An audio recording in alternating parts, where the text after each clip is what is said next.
नमस्कार दोस्तों, संपूर्ण बिहार की श्रृंखला में आप लोगों का स्वागत है। और आज हम लोग मॉडर्न हिस्ट्री का जो इम्पोर्टेंट क्वेश्चन है वो देखना शुरू करेंगे। और बिहार के मॉडर्न हिस्ट्री से 5 क्वेश्चन एकदम अनिवार्य रूप से आएगा। और 5 क्वेश्चन जो है अभी जो हम आप लोग का लगभग 200 के आसपास क्वेश्चन करवाएंगे। बहुत ज्यादा क्वेश्चन नहीं होगा, लेकिन याद रखिएगा वहां से 5 नंबर का क्वेश्चन एकदम 100% आना है। तो आप लोग इसको कर लेंगे, क्योंकि बिहार का वेटेज बहुत ज्यादा रहता है। उसमें मॉडर्न हिस्ट्री और ज्योग्राफी वहां से क्वेश्चन अच्छा खासा आ रहा है। तो आप लोग उसको करेंगे। ज्योग्राफी में जब हम लोग चलेंगे तो बता देंगे किस किस सेक्शन से ज्योग्राफी का क्वेश्चन आ रहा है। वो 100% करते चले आप लोग। और जैसा कि हम कुछ लास्ट प्रीवियस वीडियो में देख रहे हैं, जहां पे ब्रीफिंग नहीं है वहां पे आप लोग का व्यू थोड़ा कम आ रहा है। तो क्या कर रहे हैं कि आज के क्लास में हम लोग ब्रीफ करते हुए चलेंगे, ताकि आप लोग का थोड़ा बहुत इंटरेस्ट बना हुआ रहे। देखिए, मेन आप लोग को सिलेक्शन लेना है, तो वीडियो को फटाफट देखते जाइए, यहीं से क्वेश्चन आएगा। कुछ भी इसके अलावा आना जाना है नहीं।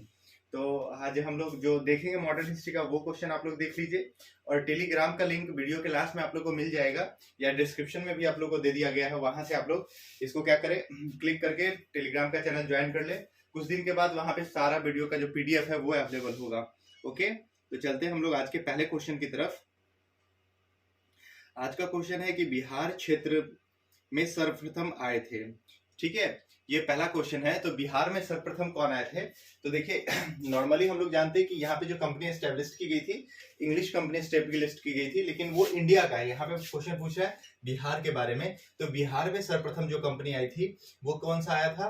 पुर्तगाल आया था। क्या है यहाँ पे? देखिए, क्षेत्र में आए थे सर्वप्रथम।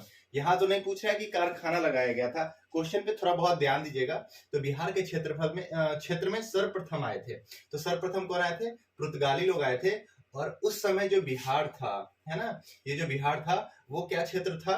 तो इसमें कौन कौन राज आता है अगर वर्तमान में देखा जाए तो उस समय जो है, अभी वर्तमान पश्चिम बंगाल जो हो गया, पश्चिम बंगाल प्लस बिहार प्लस झारखंड और प्लस उड़ीसा, है ना। इतना स्टेट उस समय बिहार में ही शामिल था, सॉरी पश्चिम बंगाल में शामिल था। और उस समय बिहार जैसे कोई स्पेशल स्टेट नहीं था। ठीक है, यहाँ का जो क्षेत्र था, जैसे अगर बात कर ले, पटना स्पेशल जो क्षेत्र था, पटना मुंगेर, ये सब काफी एरिया जो था वो व्यापार की दृष्टि से काफी महत्वपूर्ण था। तो ये उस समय क्या है, बिहार में अगर पूछा जाए कि सबसे पहले कौन आए थे, तो पुर्तगाली आए थे। और पुर्तगाली जो है वो भारत में जो व्यापार करते थे वो हुगली नदी के माध्यम से करते थे। किस नदी के माध्यम से करते थे? अगर इंडिया में देख लिया जाए तो यहाँ पे क्या है, उस समय जो अभी वर्तमान में बांग्लादेश है, वो त्रिपुरा, मिजोरम, है ना, ऊपर में अरुणाचल प्रदेश। तो क्या करते थे, ये क्या है, बंगाल की खाड़ी, और बंगाल की खाड़ी के माध्यम से वो आते थे इंडिया में बंगाल जो यहाँ पे हुगली नदी के सहारे अंदर भारत में वो क्या करते थे, प्रवेश करते थे। तो याद रखेंगे, ये क्वेश्चन आप लोगों से पूछेगा कि बिहार के क्षेत्र में आने वाले पहले कौन थे, है ना। तो सर्वप्रथम कौन आए थे? पुर्तगाल आए थे। और पूछेगा कि सफल कारखाना कौन स्थापित किया था, वो कौन थे? तो डच लोग थे। इसके बारे में भी आगे बात की जाएगी। तो बिहार क्षेत्र में सर्वप्रथम कौन आए थे? पुर्तगाली आए थे। और पुर्तगाली जो यहाँ आते थे वो किस नदी के माध्यम से आते थे? अगर पूछ लेते हो, हुगली नदी के माध्यम से आते थे। ये बात भी आप लोग याद रखेंगे। ओके, नेक्स्ट क्वेश्चन की तरफ चलते हैं हम लोग।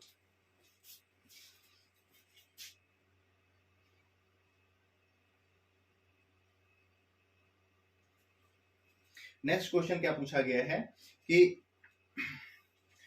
अंग्रेज ने 1620 ईस्वी में बिहार में सर्वप्रथम अपना व्यापारिक केंद्र कहां स्थापित किया था? 1620 ईस्वी में कौन? अंग्रेज। तो सर्वप्रथम 1620 ईस्वी में अंग्रेज जो है वो पटना के आलमगंज में, है ना, पटना के आलमगंज में एक व्यापारिक केंद्र स्थापित किया था, जो प्रिंटिंग का केंद्र था। और ये केंद्र जो था वो असफल हो गया था। क्या हो गया था?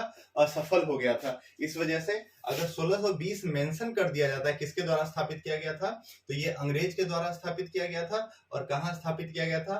तो आलमगंज पटना में स्थापित किया गया था, जो असफल रहा था, यानी कि ये सक्सेस नहीं हुआ था। ओके, अगर आप लोगों को ब्रीफ में डिस्क्रिप्शन के साथ आप लोगों को चाहिए कि हम जो भी क्वेश्चन करा रहे हैं उसको ब्रीफ कर दिया गया, थोड़ा डिटेल में बताएं, तो आप लोग इसके लिए बोल सकते हैं। तो हम आपको ब्रीफिंग करते हुए चलेंगे, लेकिन इससे होगा कि समय ज्यादा लग जाएगा और क्वेश्चन ज्यादा से ज्यादा करवाने में समय लग जाएगा, काफी टाइम कंज्यूमिंग हो जाएगा। नेक्स्ट क्वेश्चन लिखा हुआ है कि अंग्रेज की पहली फैक्ट्री का प्रधान जॉब चार्नक कब बना था। ये बहुत इंपॉर्टेंट है कि भारत में जो है और भारत में नहीं पटना में फैक्ट्री का जो प्रधान है जॉब चार्नक, ये क्वेश्चन पूछता है भारत अंग्रेज के फैक्ट्री का प्रधान जो है वो जॉब चार्नक कब बना था।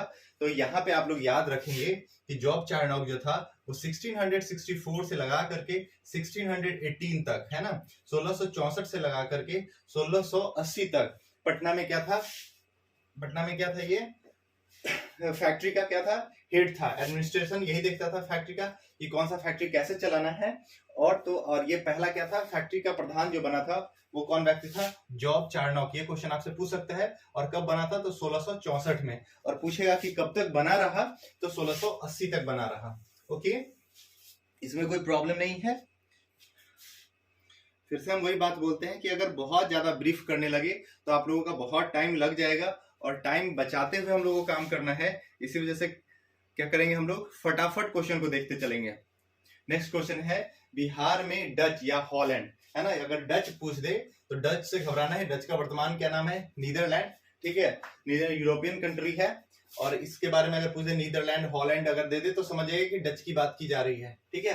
फैक्ट्री को कब एस्टेब्लिश किया था, तो ये बात आप लोग याद रखेंगे कि जो डच लोग थे वो पटना में सबसे पहले कंपनी स्थापित करने वाले, यानी कि सफल कंपनी किसी के द्वारा स्थापित किया गया था। सफल कंपनी याद रखिएगा, जो फैक्ट्री सफलतापूर्वक रन कर रहा था वो कौन था, डच, है ना। और डच जो है 1632 ईस्वी में अपना पहला कंपनी एस्टेब्लिश करते हैं। जो वर्तमान में पटना कॉलेज है ना, पटना कॉलेज वो डच शैली से ही निर्मित है। पटना कॉलेज जो है वो डच शैली से ही निर्मित है। ये भी क्वेश्चन आप लोग से पूछ सकता है। डच, जैसे पटना हाई कोर्ट का भी बिल्डिंग देखेंगे वो भी डच शैली से ही निर्मित है, ठीक है। तो 1632 ईस्वी में 1632 ईस्वी में इसका आंसर क्या होगा, 1632 ईस्वी में डच के द्वारा पहला फैक्ट्री जो है वो पटना में स्थापित किया गया या बिहार में स्थापित किया गया। और ये कौन सा क्षेत्र है, तो पटना का पटना कॉलेज, है ना। पटना में जो पटना कॉलेज है वर्तमान में, उसका भी नॉर्थ ब्लॉक अगर देख ले, है ना, नॉर्थ ब्लॉक वही जो है वही बिल्डिंग क्या है, डच के द्वारा स्थापित पहला फैक्ट्री है। ओके, ये भी बात आप लोग याद रखेंगे। ये क्वेश्चन पूछता है कि डच के द्वारा वर्तमान में स्थापित फैक्ट्री कहाँ है, तो पटना में है। कौन सा भवन है, तो वो कौन सा होगा, पटना कॉलेज, है ना। वहां पे कभी कभी पटना कॉलेज का नॉर्थ ब्लॉक साउथ ब्लॉक करके दे देता है, तो आप लोग याद रखेंगे उसका कौन सा ब्लॉक है, नॉर्थ ब्लॉक है। ओके, नेक्स्ट क्वेश्चन देखते हैं हम लोग।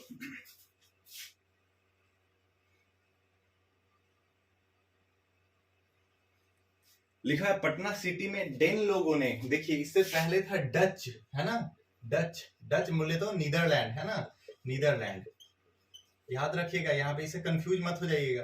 और डेन का मतलब है डेनमार्क, है ना,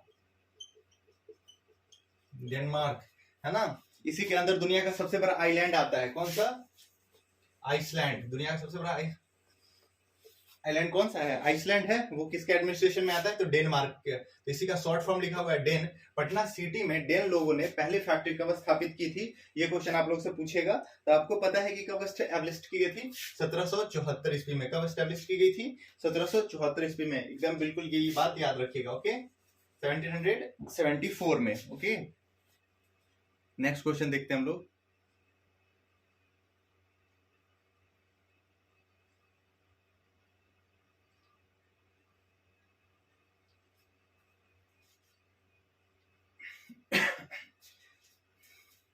नेक्स्ट क्वेश्चन है, किस यात्री ने पटना को मुगल साम्राज्य का दूसरा सबसे बड़ा नगर और उत्तर भारत का सबसे बड़ा व्यापारिक केंद्र बताया था। देखिए कौन सा यात्री था जो पटना को मुगल साम्राज्य का, यानी कि उस समय जो मुगल साम्राज्य था उसमें पटना जो था वो क्या था, इस मुगल डायनेस्टी का दूसरा सबसे बड़ा नगर था और भारत का सबसे बड़ा व्यापारिक केंद्र था। यानी अगर आपसे क्वेश्चन पूछ सकता है किसके अकॉर्डिंग, या उसका नाम दे देगा, तो वो जो व्यक्ति है उसका नाम क्या है, टैबनियर। क्या नाम है, टैबनियर। ये टैबनियर जो है वो फ्रांसीसी यात्री रहता है जो भारत आता है और उस समय वो विजिट करता है, तो उसको पता चलता है कि भारत का सबसे बड़ा व्यापारिक केंद्र कौन सा है। तो आपसे ये क्वेश्चन पूछ सकता है कि टैबनियर के अनुसार भारत का सबसे बड़ा व्यापारिक केंद्र कौन सा था, तो कौन सा था, आप लोग आराम से इसका आंसर कर लेंगे, पटना था। कौन था, पटना। और आपसे ये भी क्वेश्चन पूछ सकता है किसके अनुसार मुगल साम्राज्य का दूसरा सबसे बड़ा केंद्र, सबसे बड़ा नगर पटना था, तो किसके अकॉर्डिंग, टैबनियर के अकॉर्डिंग, है ना। तो टैबनियर जो था वो कहाँ का यात्री था, ये भी बात आप लोगों को याद रखना है। तो टैबनियर जो था फ्रांसीसी यात्री था। कौन सा था,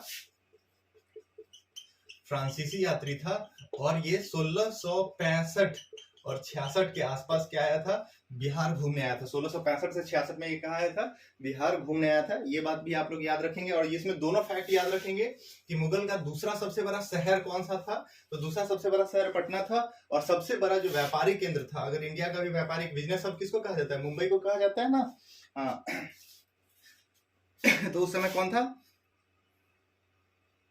नेक्स्ट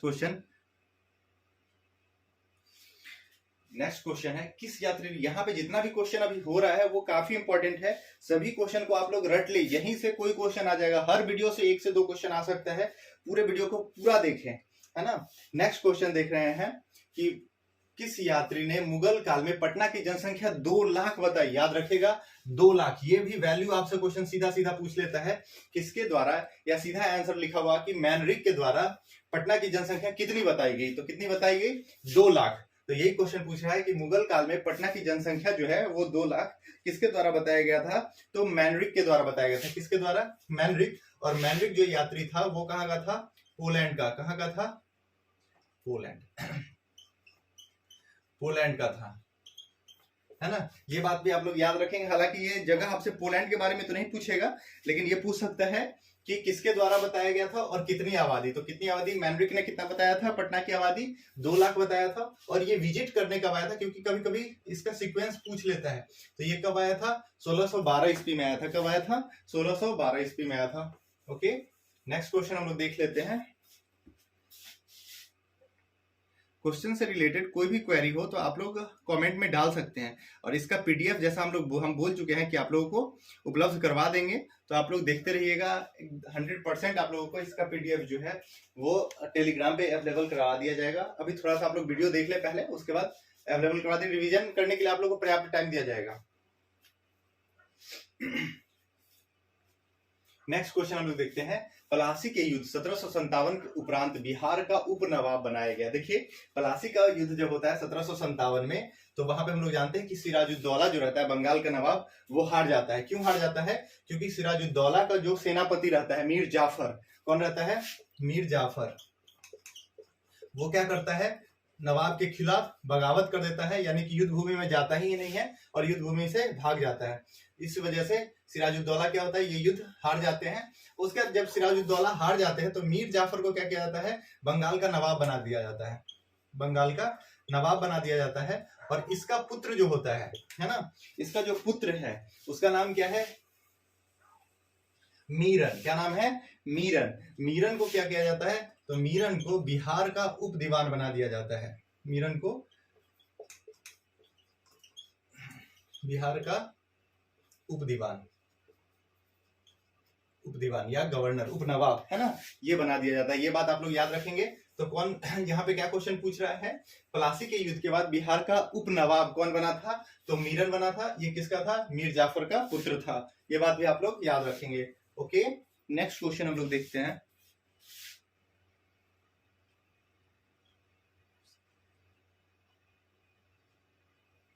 बंगाल के किस नवाब ने मुंगेर को अपनी राजधानी बताई। बहुत इंपॉर्टेंट क्वेश्चन है ये सब क्वेश्चन छोटा छोटा है, ये आसान, ये किसी भी एग्जाम में आपसे पूछ सकता है। ओके, ये मत सोचिए कि सिर्फ बिहार में ही पूछेगा, ये किसी भी एग्जाम में आपसे क्वेश्चन पूछ सकता है कि बिहार के किस नवाब को बंगाल के किस नवाब ने मुंगेर को अपना राजधानी बनाया। तो देखें ये कौन है, तो हम लोग जानते हैं कि मीर कासिम जो है ना, मीर कासिम जो है वो क्या करता है जब नवाब बनता है कहाँ का, बंगाल का, तो मुर्शिदाबाद जो कैपिटल था, जहां पे अंग्रेज का इन्फ्लुएंस बहुत ज्यादा बढ़ा हुआ था, यानी कि अंग्रेज जो है उसके प्रशासनिक व्यवस्था में बहुत ज्यादा दखल दे रहे थे, जिसकी वजह से मीर कासिम क्या करता है कि कैपिटल मुर्शिदाबाद से ट्रांसफर करके कहाँ लेके आ जाता है, मुंगेर लेके आ जाता है। तो इसका सही आंसर क्या होगा, मीर कासिम। आप लोग याद रखेंगे मीर कासिम क्या करता है और कहां से लेके आता है, तो मुर्शिदाबाद से लेके आता है। ओके, ये बात भी आप लोग याद रखेंगे। नेक्स्ट क्वेश्चन देखते हैं।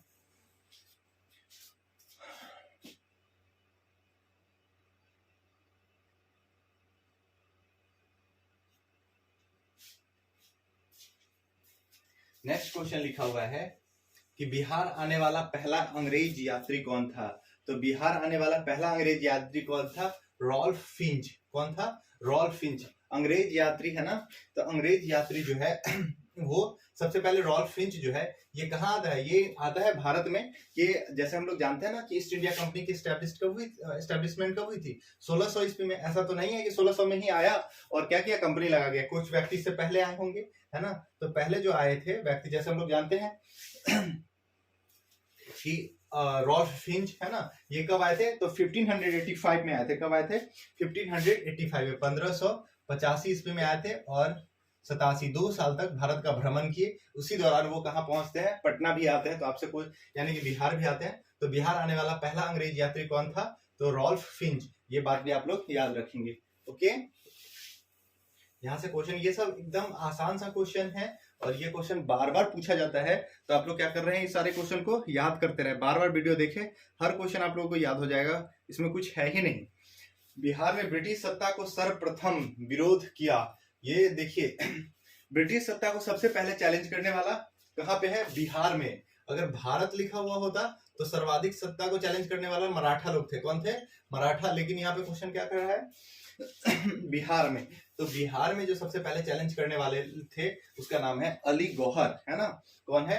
अली गौहर। अली गौहर जो था 1760 के पास, 1760 ईस्वी के आसपास पटना में क्या करता है, जितने भी अंग्रेज का हेडक्वार्टर वगैरह था उसको क्या करता है, चारों तरफ से घेरा डाल के बंदी बना देता है। जिसके बाद 1763 में मीर कासिम के आदेश पर 148 अंग्रेज से संबंधित अधिकारी, यानी कि यहाँ पे सिर्फ ऐसा नहीं कि गोरे अधिकारी को मारा गया, वैसे अधिकारी जो अंग्रेज का साथ दे रहे थे वो भारतीय भी क्यों ना हो, उन लोगों को क्या किया गया था, यहाँ पे मार दिया गया था। जिसमें एक इंपॉर्टेंट नाम है, अंग्रेज अधिकारी इस समय था एलिस, उसका भी नाम आप लोग याद रखेंगे। कौन था? एलिस। एलिस ये भी मारा गया था। और यही सब कुछ कारण था जिसकी वजह से बक्सर का युद्ध होता है 1764 ईस्वी में, है ना। तो ये सब बात आप लोग, छोटा छोटा फैक्ट है, देखते रहे। इतना ज्यादा हम ब्रीफ नहीं करना आप लोग के वीडियो को चाह रहे थे, ताकि ये बात तो आप लोग याद रखेंगे भी नहीं, है ना। तो आप और हो जाता है क्या कि टाइम का जावता कंज्यूम हो जाता है। बिहार में ब्रिटिश सत्ता को सर्वप्रथम किसने क्या किया था, चैलेंज किया था, तो वो कौन था? Ali Gauhar. Okay, next question हम लोग देखते हैं।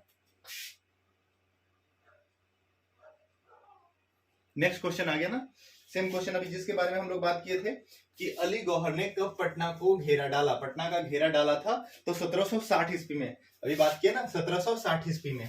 ओके, ये भी क्वेश्चन आप लोग याद रखेंगे। नेक्स्ट क्वेश्चन,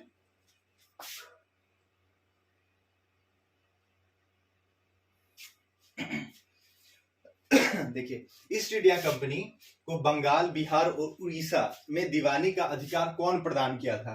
तो देखें, सितंबर, है ना, सितंबर 1900 में चले जाते हैं, 1764 में कौन सा होता है? बक्सर का युद्ध होता है। कौन सा होता है? बैटल ऑफ बक्सर होता है। और इस बक्सर के युद्ध में क्या होता है कि बिहार का नवाब, बंगाल का नवाब, बिहार भी बोल सकते हैं, बंगाल का नवाब,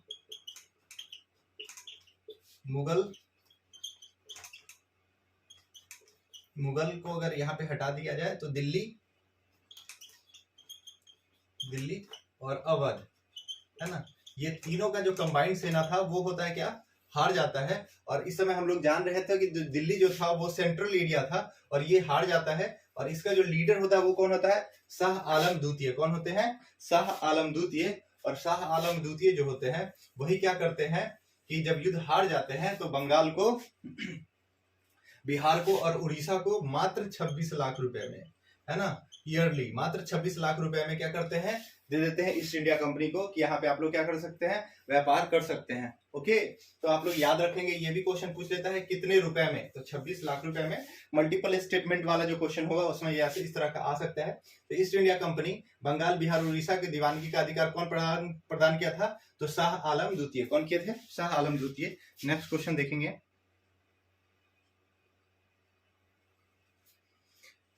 देखिए, मीर कासिम अपनी राजधानी मुर्शिदाबाद से हटाकर कहां लेके आ जाता है? मुंगेर। क्यों लेके आ जाता था? अभी हम लोग कुछ देर पहले बात किए, क्योंकि वो अंग्रेजों के हस्तक्षेप से क्या रहना चाहता था? मुक्त रहना चाहता था, है ना, यानी कि अपने एडमिनिस्ट्रेशन को सुचारू रूप से चलाना चाहता था, इस वजह से। ओके, नेक्स्ट क्वेश्चन, बहुत इंपॉर्टेंट क्वेश्चन है ये, है ना। ये क्वेश्चन पूछ रहा है कि बिहार में एक लगान परिषद यानी रेवेन्यू काउंसिल ऑफ पटना का गठन कब किया गया था। तो देखिए, रेवेन्यू काउंसिल ऑफ पटना या बिहार की जो स्थापना है 1770 ईस्वी में किया गया था।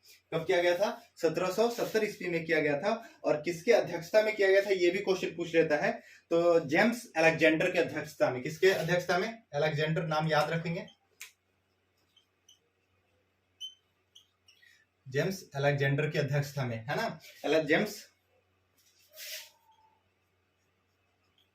जेम्स अलेक्जेंडर, ये इन्हीं के अध्यक्षता में किया जाता है। रेवेन्यू काउंसिल ऑफ पटना का गठन या रेवेन्यू काउंसिल ऑफ बिहार का गठन किया जाता है 1770 ईस्वी में, है ना। ये याद रखेंगे। और ये 1770 ईस्वी में है। आप लोग जान जाइए, इतना ज्यादा बिहार में अकाल पड़ना शुरू होता है कि इस समय करोड़ों आदमी बंगाल में मारे जाते हैं ना। बिहार बंगाल उस समय साथ में ही था। 1770 से लेकर के 1780-83 तक, यानी कि 13 साल में कई बार बिहार में क्या होता है, अकाल आता है। और इसी वजह से क्या किया जाता है, फिर भी ये लोग क्या, अत्याचारी लोग क्या करते हैं, यहाँ पे रेवेन्यू कलेक्ट करने के चक्कर में पड़े हुए थे, क्योंकि अभी लोगों को युद्ध लड़ना था, पूरे भारत पे राज करना था, है ना। और इसी समय इतना अकाल पड़ता है कि क्या किया जाता है, आप लोग को पता है कि गोल घर का निर्माण किया जाता है। ओके, नेक्स्ट क्वेश्चन वो आएगा तो उसके बारे में हम लोग वहां पे बात कर लेंगे। तो इस क्वेश्चन को रट ले, रेवेन्यू काउंसिल ऑफ बिहार या रेवेन्यू काउंसिल ऑफ पटना, यहाँ पे बिहार कर दे तो आप लोग घबराइएगा मत, है ना। 1770 ईस्वी में किया गया था जेम्स अलेक्जेंडर की अध्यक्षता में। ओके, नेक्स्ट क्वेश्चन चलते हैं हम लोग।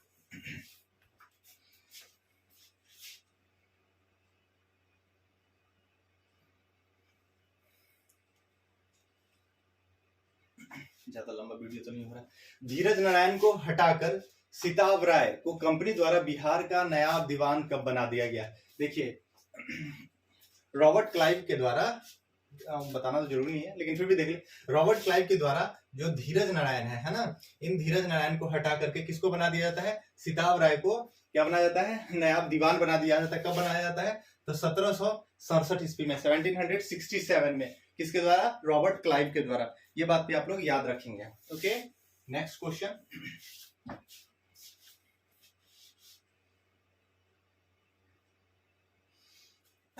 पटना में गोल घर का निर्माण क्यों कराया गया है? ठीक है, क्यों कराया गया था? तो आप लोग जानते हैं, हम लोग बात की कि क्या हो गया था कि बंगाल क्षेत्र यानी बंगाल, बिहार, उड़ीसा उस समय कंबाइंड था। तो बंगाल प्रोविडेंस में बहुत तगड़ा क्या हो रहा था?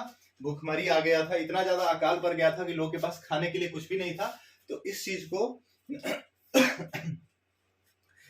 क्या किया गया कि अनाज की कमी को दूर करने के लिए, अनाज के भंडारण के लिए पटना के गोल घर का निर्माण करवाया गया, है ना। पटना के गोल घर का निर्माण करवाया गया। तो ये इसका सही आंसर क्या होगा?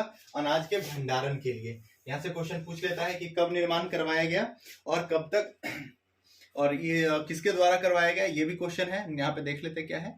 अच्छा, यहाँ पे क्वेश्चन है, पटना में स्थित गोल घर का निर्माण किस गवर्नर जनरल के काल में हुआ? तो यहाँ पे थोड़ा सा इसके बारे में बात कर ले। देखिए, हम लोग बात किए कि पटना का गोलघर का निर्माण कब करवाया गया। तो पटना के गोलघर का निर्माण जो है 1786 ईस्वी में करवाया गया, है ना। यहाँ बन के तैयार होने का टाइम लिखा हुआ है, ये मत सोचिएगा कि एक साल में ही बन गया। 1784 से ये शुरू होता है और 1786 में बन के तैयार हो जाता है। इस समय जो भारत का गवर्नर जनरल था वो लॉर्ड कार्नवालिस था। कौन था? Lord Cornwallis. यहाँ पे तो लिखा हुआ है ना, हाँ, लॉर्ड कार्नवालिस। यही तो क्वेश्चन पूछा, पटना में स्थित गोलघर का निर्माण किस गवर्नर जनरल के काल में हुआ था? तो लॉर्ड कार्नवालिस के काल में हुआ था। लॉर्ड कार्नवालिस के काल में हुआ था। समय क्या था, अगर किस ईस्वी में किया गया था, तो आप लोग को याद रखना है 1786 ईस्वी में किया गया था। यही वैल्यू पूछता है, अगर ऐसा लिखा हुआ 1784 से 86, यानी इसका सही आंसर यही होगा, है ना। 1784 से शुरू होता है बनना, 1786 में बन जाता है। उसके बाद कभी कभी क्वेश्चन पूछ लेता है कि इसमें जो आर्किटेक्ट यानी कि इसके कौन इंजीनियर के द्वारा ये बनवाया गया था? तो जॉन गॉस्टिन, ये नाम भी क्वेश्चन पूछता है, ये याद रखेंगे, जॉन गॉस्टिन। जॉन गॉस्टिन। ओके,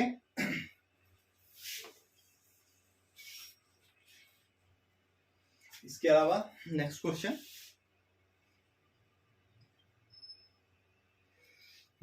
यहाँ पे देखे, बिहार में सोरे, है ना, सोरा क्या होता था, ये हाजीपुर और पटना के क्षेत्र में मिलता था।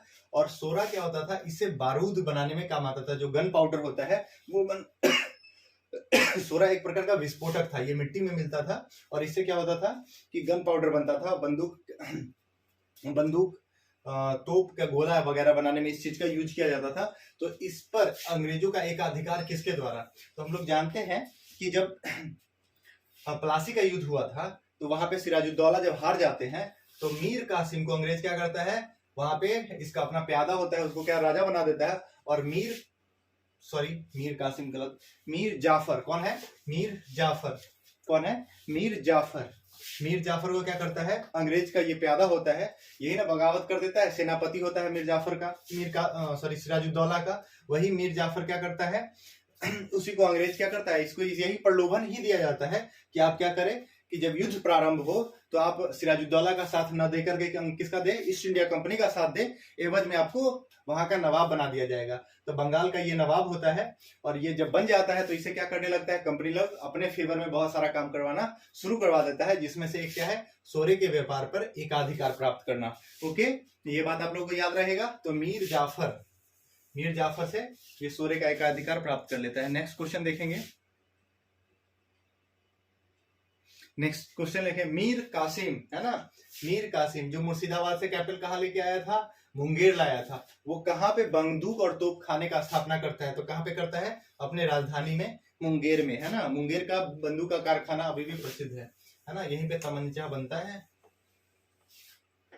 आगे चले, नेक्स्ट क्वेश्चन लिखा हुआ है बक्सर का युद्ध, है ना।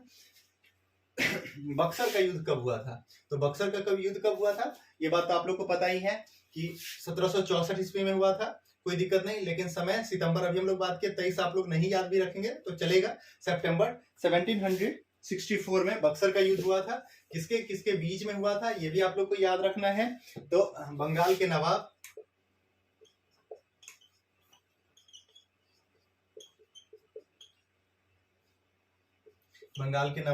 अवध के नवाब,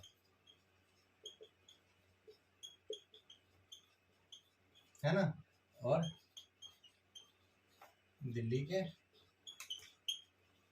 सम्राटिया महाराजा, है ना। तो इन तीनों की सेना कंबाइंड सेना थी।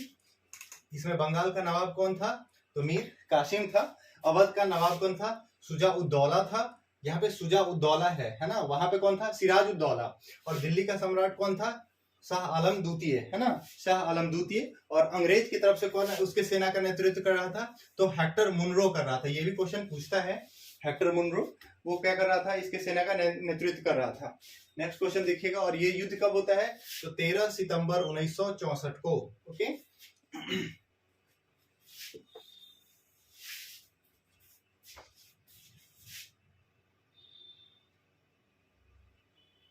नेक्स्ट क्वेश्चन है, बक्सर के युद्ध में अंग्रेजी सेना का नेतृत्व कौन कर रहा था, अभी हम लोग बात किए कौन कर रहा था, हेक्टर मुनरो। कौन कर रहा था, हेक्टर मुनरो। नेक्स्ट क्वेश्चन देखें। नेक्स्ट है कि बक्सर के युद्ध में कौन सी सेना जीत जाती है, तो ईस्ट इंडिया कंपनी जीत जाती है। शाह आलम द्वितीय हार जाते हैं। शुजा-उद-दौला अवध के नवाब ये भी रहते इसमें शामिल, और मीर कासिम ये तीनों क्या होते हैं, हार जाते हैं। अगर इसका पूछे किसकी हार हुई तो इसका ऑप्शन ई हो जाएगा, यानी कि एक से ज्यादा सारे कंबाइंड सेना थी, सभी के सम्मिलित सेना को। नेक्स्ट क्वेश्चन, 1781 ईस्वी में पटना के आसपास के क्षेत्र में हुए ब्रिटिश विरोधी संघर्ष में भाग लिया था। ये क्वेश्चन पूछ भी सकता है, देख ले एक बार क्वेश्चन पूछा हुआ है। तो इकबाल अली खां और नारायण सिंह, है ना, दोनों क्या होते हैं, जमींदार लोग हैं, और इन्हीं के द्वारा क्या किया जाता है, अंग्रेज के खिलाफ छोटा मोटा विरोध संघर्ष किया जाता है। ओके, आगे देखेंगे। नेक्स्ट क्वेश्चन है, नेक्स्ट क्वेश्चन लिखा हुआ है, निम्नलिखित में से किस भारतीय को रॉबर्ट क्लाइव ने बिहार का नायब दीवान नियुक्त किया। तो हम लोग बात किए ना, रॉबर्ट क्लाइव ने किसको नियुक्त किया था, तो सीताब राय को, है ना, किसको किया, सीताब राय को। ये बात आप लोग याद रखेंगे। अभी हम लोग कुछ देर बाद पहले बात किए थे कि गंगा नारायण को हटा के किसको किया, तो सीताब राय को, है ना, याद रखें। निम्नलिखित में से किस भारतीय को रॉबर्ट क्लाइव ने पटना का दीवान या बिहार का दीवान नियुक्त किया था? तो सिताब राय को, राजा सिताब राय को। किसको किया था? राजा सिताब राय को। नेक्स्ट क्वेश्चन कंप्लीट हो गया। देखिए ये जो स्कैनर है वो आप लोग इसके माध्यम से टेलीग्राम चैनल पे हैप्पी ट्यूटर से जुड़ सकते हैं और यहीं पे आप लोगों को सारा पीडीएफ मिल जाएगा।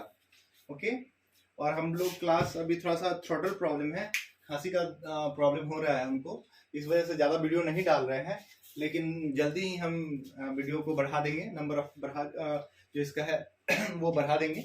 आप लोग इसके साथ जुड़े रहें, इसके लिए आप लोगों का बहुत बहुत धन्यवाद।